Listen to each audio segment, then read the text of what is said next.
Oh my god, she's gone trouble. She's got trouble. So, how you going, people? This is Glenn from Australian English. God, I've changed the name a few times.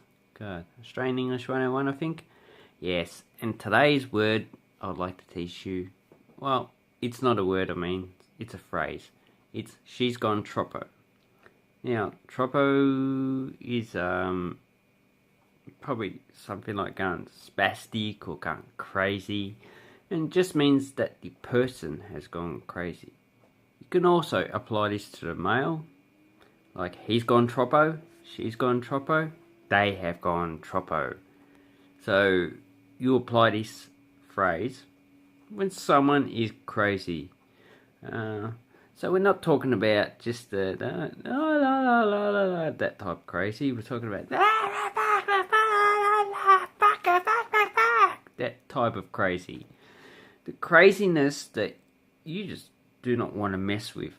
You know that if you say the wrong thing, they're going to get a knife out. They're going to try and stab you. That type of crazy. So, so what does troppo mean? So apparently troppo comes from the word tropical, and it was taken by Australian soldiers during the Second World War, or so the history goes, because Australians in the Second World War went up to Indonesia, Papua New Guinea. Even though Northern Australia is quite hot, and some parts of Queensland are tropical, if you go up north, apparently it's a lot hotter, and a lot of our soldiers come from south in a cold climate, so they are not used to it, and they went crazy. Well, at least some of them went crazy, and they gave it the name troppo. So now we just apply it here. If someone is going troppo, it means they're going crazy. Why they're going crazy, it doesn't matter. They're just going troppo.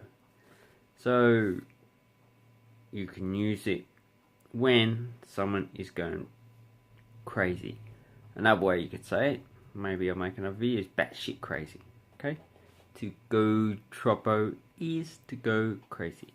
So I hope this well, I hope you learn a new phrase today that we use here in Australia, and I hope that you actually don't come by a person who has gone troppo when you visit, or if you live here. Have a nice one. Hooroo.